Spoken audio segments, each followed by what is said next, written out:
Las primeras semanas fueron como una nube, o sea, están las primeras misas de los otros hermanos sacerdotes, la tuya, las primeras veces que confiesas. Es un poco una vorágine, ¿no? Porque estás yendo a muchos pueblos.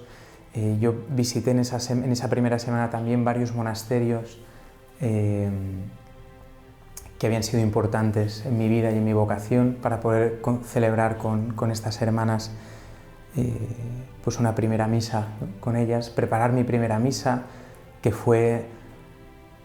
Ahí sí, o sea, sentí alegría en la ordenación, pero el día de la primera misa fue como una bomba. O sea, yo tenía miedo de ponerme nervioso. Además era 6 de julio en Játiva, que es una de las ciudades más calurosas de la provincia. La iglesia llena, a las 7 de la tarde un calor sofocante. ¿No? Y me daba miedo, digo, a ver si me mareo, voy a estar nervioso, voy a estar... Y no sentí ni un ápice de nervios, o sea, fue solo una alegría desbordante, desbordante, desbordante. Pero pasa la primera misa y yo recuerdo que tenía una sensación, que es una tentación, ¿no? De, ya soy sacerdote, ya no me puede pasar nada, ¿no? O sea, el Señor me ha elegido, me ha enviado la misión, ¿no? Como que soy intocable hasta para el demonio. Y me pasó una cosa curiosa, y la comparto, ¿no? Que me deja un poco mal, ¿no? Pocos días después de mi primera misa, celebrando una misa en un monasterio aquí cercano, con unas hermanas a las que quiero muchísimo, había dormido muy poco, llevaba muchos días durmiendo muy poco, con muchas cosas, ¿no? Atendiendo muchas personas, muchas situaciones, ¿no? Un poco en esta falta de orden de esos días. Y recuerdo que celebrando la misa me mareé. Fui a hacer la homilía, se me quedó la boca seca, me entró un calor muy fuerte por la nuca, me empecé a agobiar, ¿no? No podía pronunciar palabra y decía, no me puede estar pasando esto, llevo 2 semanas de cura. Decía, Señor, ayúdame, no me hagas esto, ¿no? Y recuerdo que la Madre Superiora vino, ella me conoce desde adolescente, ¿no? Y me dijo, Pablo, ¿te encuentras mal? Y le dije, sí. Y me cogió de la mano y me sacó de la iglesia. Y fue bonito porque tuve que parar la misa, intenté volver pero no me encontraba bien y como había un sacerdote a mi lado, le pedí que terminara él de celebrar la Eucaristía. Y fue bonito porque fue entrar en conciencia de que siendo sacerdote, ¿no? Ungido, consagrado por el Señor totalmente de Él para la eternidad, Dios quiere hacerlo todo a través de mi humanidad, ¿no? Y que sigo siendo pobre, sigo siendo necesitado y sigo siendo limitado, que es algo que se nos olvida a los sacerdotes y a veces se le olvida a la gente también, ¿no? Nos pueden poner rápidamente en un pedestal, ¿no? Además a los sacerdotes jóvenes, cuando llega un sacerdote joven a una parroquia, me enviaron, o sea, esos primeros meses fueron estupendos, en verano estuve de capellán de hospital, ¿no? Una experiencia preciosa, sustituyendo sacerdotes en muchos pueblos por fiestas, por vacaciones, por necesidad, por peregrinaciones.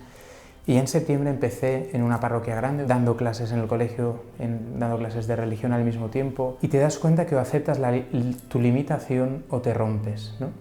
Porque lo que decía, ¿no? Existe la tentación y la gente sin querer lo hace, ¿no? Llega un sacerdote joven, llegas con muchísimas ganas de evangelizar, ¿no? Con muchísimo celo, ¿no? Con el corazón encendido, con el Espíritu Santo sin estrenar, por decirlo de alguna manera, ¿no? Y la gente quiere también vivir esto, ¿no?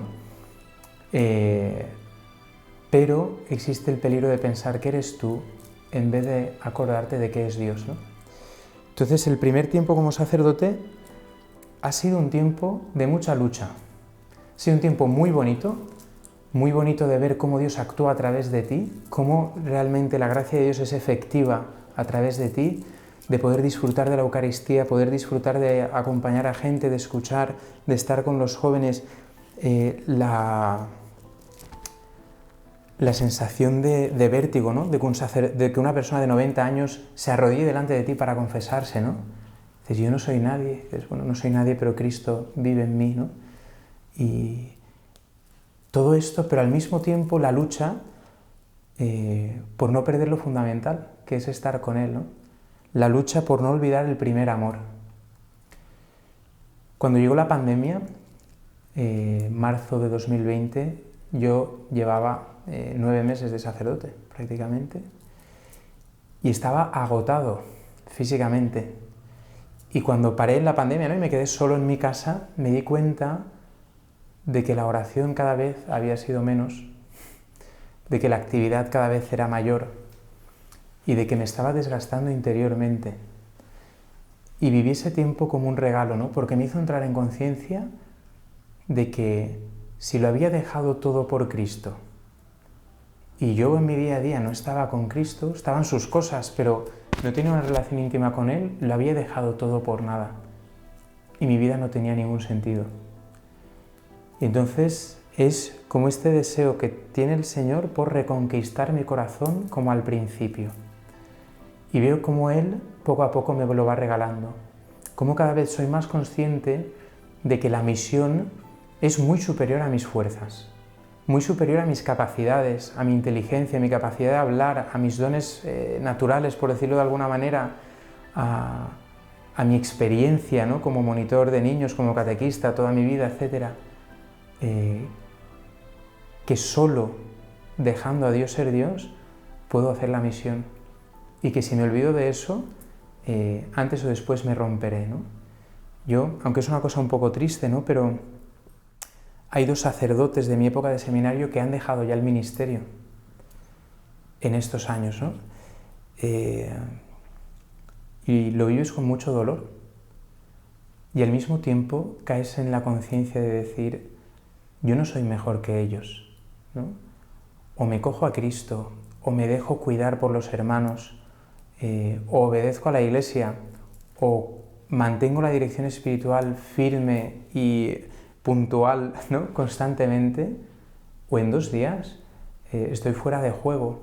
No porque no tenga vocación, porque la tengo, no porque el Señor no me haya elegido, que tengo la conciencia plena de que lo ha hecho, no porque el Señor no me capacite, sino porque sin Dios no se puede, ¿no? Dice Jesús, les dice a los apóstoles en la última cena, permaneced en mí, porque sin mí no podéis hacer nada, ¿no? Entonces han sido unos años preciosos y al mismo tiempo unos años de crecer en más conciencia de mi limitación, de mi pobreza y de mi debilidad, y con ello de mi necesidad de Dios y de mi necesidad de los hermanos. Y también ha sido un tiempo espectacular de pensar que ya lo conocía todo de Dios, entre comillas, ¿no?, porque dices, sí, pero no, me queda más tal, pero de empezar a ver la fuerza del Espíritu Santo de una manera que nunca hubiera esperado, En la pandemia el Espíritu Santo entró en mi vida de una manera muy tangible, a través de un retiro, era una conversación realmente con un miembro de una comunidad de la renovación carismática, de una comunidad carismática de Londres, y a partir de ahí ver y decir, Señor, me estaba perdiendo un montón y sé que todavía me estoy perdiendo un montón, ¿no? Entonces es un tiempo fascinante porque dice, Señor, ¿cuánto tienes todavía, no? ¿Cuánto tienes todavía, no? Quiero descubrir, quiero abrirme a todo lo que tú quieras hacer en mi vida y a través de mí. Entonces es un tiempo de verme muy pequeñito, ¿no?, como un niño recién nacido o de pocos meses que está empezando a aprender a andar, ¿no?, y que va tropezando, que va equivocándose. Y entonces eso me da una alegría, ¿no?, muy grande, porque no es la alegría de quien lo hace todo bien, sino la alegría de quien se siente amado incondicionalmente.